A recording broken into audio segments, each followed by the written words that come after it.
Oh my goodness, we're talking recruiting, and if you're talking Nebraska recruiting, you're talking Kenny Wilhite.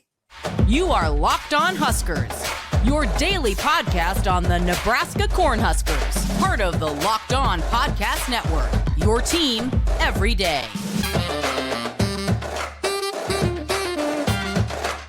Hey gang, DP, 97 Ticket, Lincoln America. Thank you for making Locked On Huskers your first watch and listen each and every single day. Greatly appreciate it.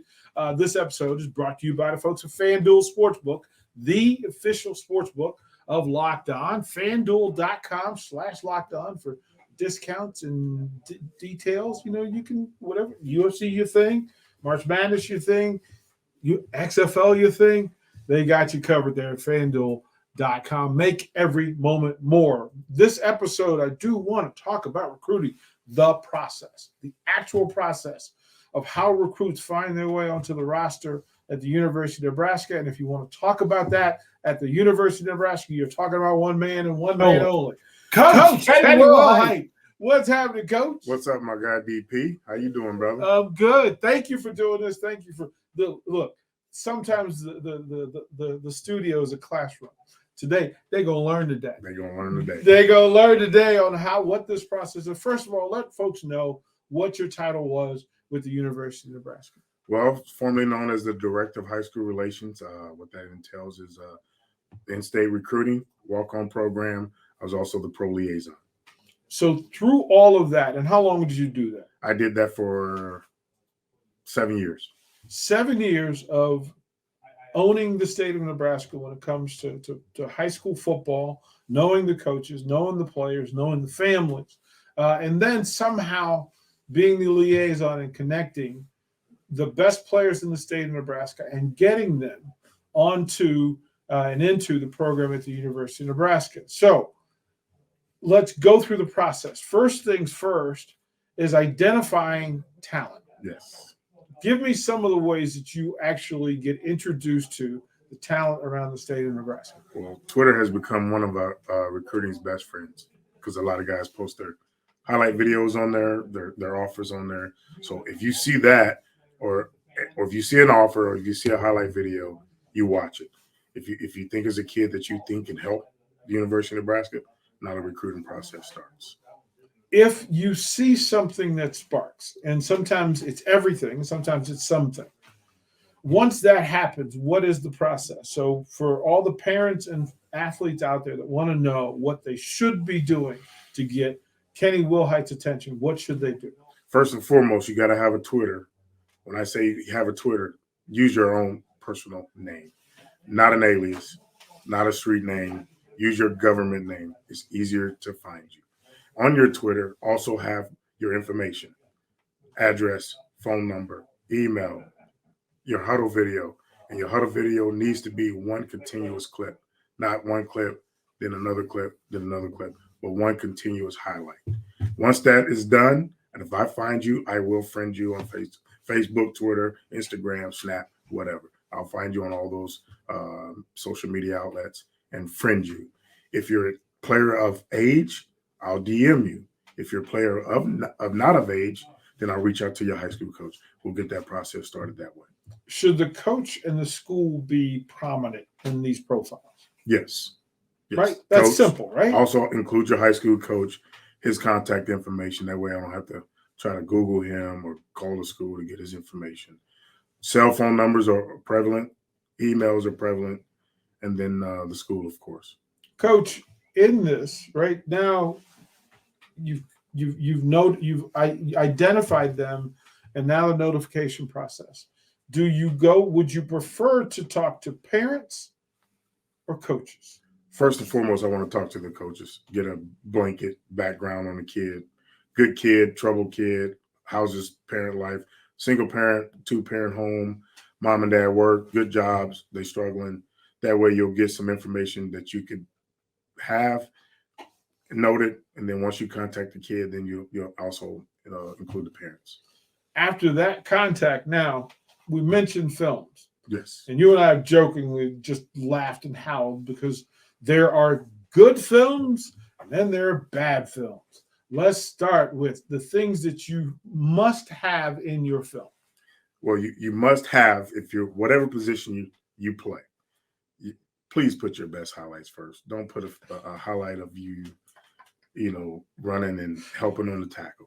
Put your best highlights first, whether it be a tackle, or a pancake block, a score.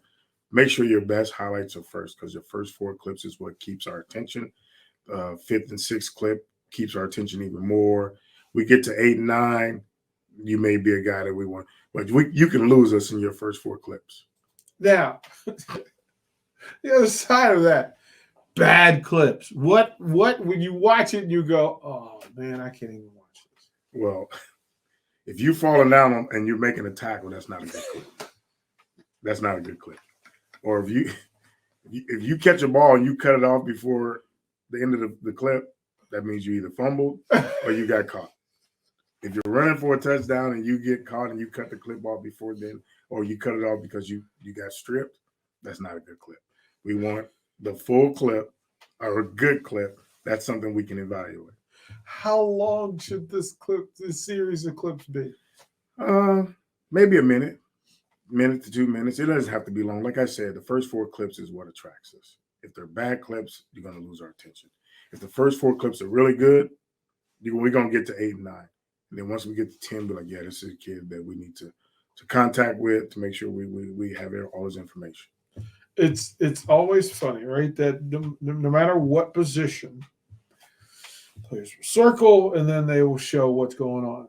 I have to ask Kenny, because I need this. We need the arrow that points to them. Circle them. You can just use an arrow. But their number should be in their profile. Their jersey number should be. I missed that point. Your jersey number, your height and weight should all be in your profile. Like, it's not that complicated. It is not that complicated. It's not that complicated. No. So through all of that, and again, we have so much to talk to Kenny about. I plan to make Kenny a weekly part of this podcast, because there's so much information that he's there. This is the first episode. We'll go to the first break. But when we come back, we'll go a little bit deeper into this thing of what happens after the film catches his eye. What's next? We'll talk about that on Locked On Huskers with Kenny Wilhite.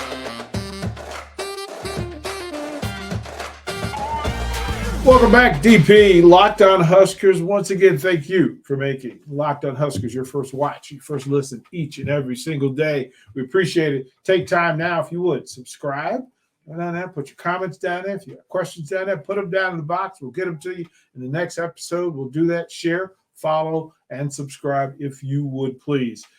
This is the first watch of the day. Your second watch should be Locked On College Basketball. Isaac and Andy take you through. They'll get you all the details you need to prepare you for March Madness. Great coaching conversations, great player conversations, all of that and more. You can follow it on YouTube or whatever way you consume your podcast. We're talking to Coach Kenny Wilhite and the recruiting process. It is a thing of fascination to me, Coach, that the conversations aren't known. What happens in the first communication between you and a potential recruit? Well, again, we contact the coach. We make sure the kid is a legitimate kid. He doesn't have any issues. Then once I reach out to the kid, first thing I want to do is get to know the kid. Does he have brothers? Does he have sisters? 2-parent home. Again, the coach should know that information, but I'll ask the kid somehow. You don't want to be intrusive, but you got to ask them so you'll know. Both parents. What does your mom and dad do? Older brother, younger brother. Do they play sports? What other sports do you play? What kind of food you like? You're a pizza guy or you're a burger guy? You play video games, or you're a video gamer, or you a guy that takes your sports serious and you work out, instead of playing video games. Just the general stuff, and then how's school? Do you like school? How are your grades? First thing first is grades. Your GPA and your test score should also be included on your huddle film. So we're going to check your grades. If your grades are good, then we're going to continue the communication process. If your grades aren't good, then we're going to have a talk about you trying to get your grades better in order for us to continue this recruiting process. If by the time you see their film, right, well, sometimes if it's a sophomore playing varsity or a junior playing varsity, at the point which they have enough film to post clips, they also have an academic profile. Yes, they should have an academic profile. And if they don't, it lets you know that, you know what, pause. We cannot invest resources, time, energy, phone calls, and texts on somebody that hasn't done the minimum work that's required. Yep. Is that a fair statement? That is a very fair statement. Again, we're going to do a background check. We're going to do an academic check. Then if there's work to be done, we're going to somehow try to educate you on how to get that work, to how to get caught up, to either get your GPA caught up or get a legitimate test score that's NCAA qualified. Through all of that, the question of the day, and here's the drum roll, is through all these conversations, you talk to the coach, you talk to the parents, you look at the film, you check the academics, and then all of a sudden the conversation comes up, that magic 5-letter word, money.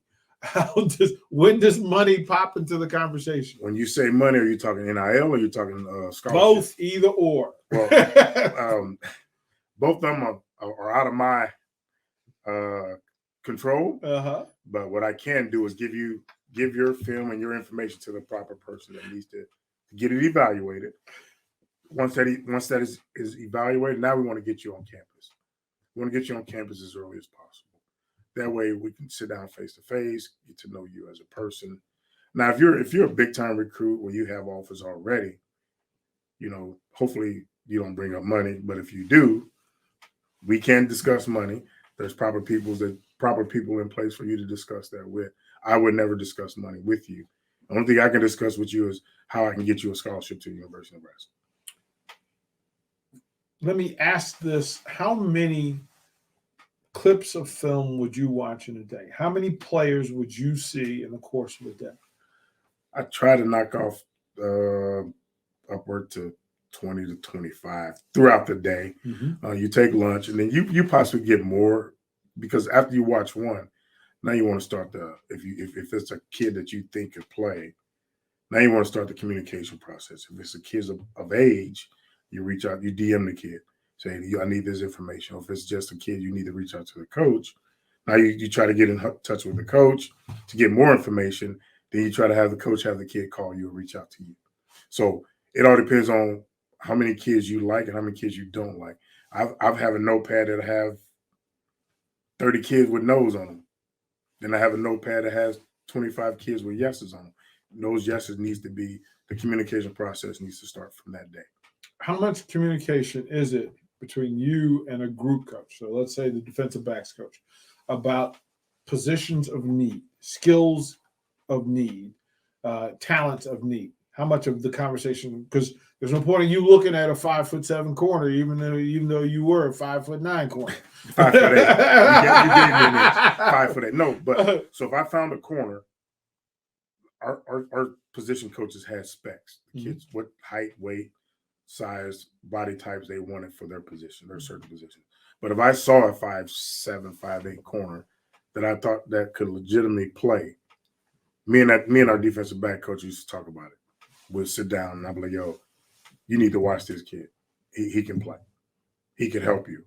No matter size, height, weight. If I thought a kid could help the University of Nebraska, I went to the position coach and told him, hey, you might need to watch this kid. He can help us. So the position coach decides who they want, who they don't want. So I made sure they knew if I thought a kid that could help us, I'm gonna stand on the table for him.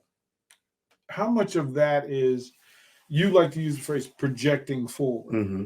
How much of that is projecting forward? That if you can see, you in your grades and the notes you pass along, information you share, is this, hey, this is a year 1 guy, this is a year 2 guy, this guy could help us on special teams, and I like the value of it. How much of that communication goes back and forth? There's a lot of that. I mean, I'd be like, yo, this kid can help us year 1. A la Luke Reimer. Mm-hmm. Whether it be special teams, as a backup, you always want to upgrade the talent on your roster. So I always say, oh, this kid can help us in a year. This kid can help us in 2 years. In 3 years, you get this kid in a weight room, get him on a 3 meal a day plan, off season, get stronger, get faster. By year 3, he's contributing in some point. That's a big deal, right? And especially, you mentioned Luke Reimer, who this is walk-on squad Hall of Fame, right? That somebody, a local kid who gets in the system, gets in the program, embraces all the stuff that's required. And I would think that some of your conversation with these athletes is, are you willing to do the work that Luke Reimer did to get himself ready? How much of that is the conversation you have with these recruits? The work conversation is always there.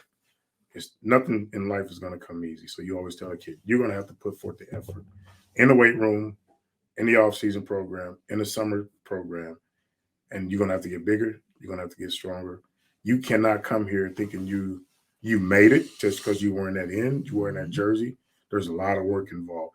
And there's a lot of dedication. There's a lot of sacrifices that those kids have to make. Are you willing to make all those sacrifices? It's deep. All of this is deep. We'll put a pin here and go to break. When we come back in the final portion of this episode, I want to ask him about parents. Because what I know as a coach and as a former player, that parents could force you to recruit or not recruit.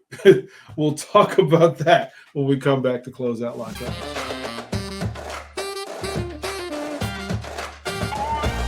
Final segment of this episode, and again, I can't praise him enough because the work that's being done, sometimes in the shadows, sometimes in the dark, sometimes as the unknown and the anonymous, Coach Kenny Wilhite, helping make dreams happen. Like, that's a reality.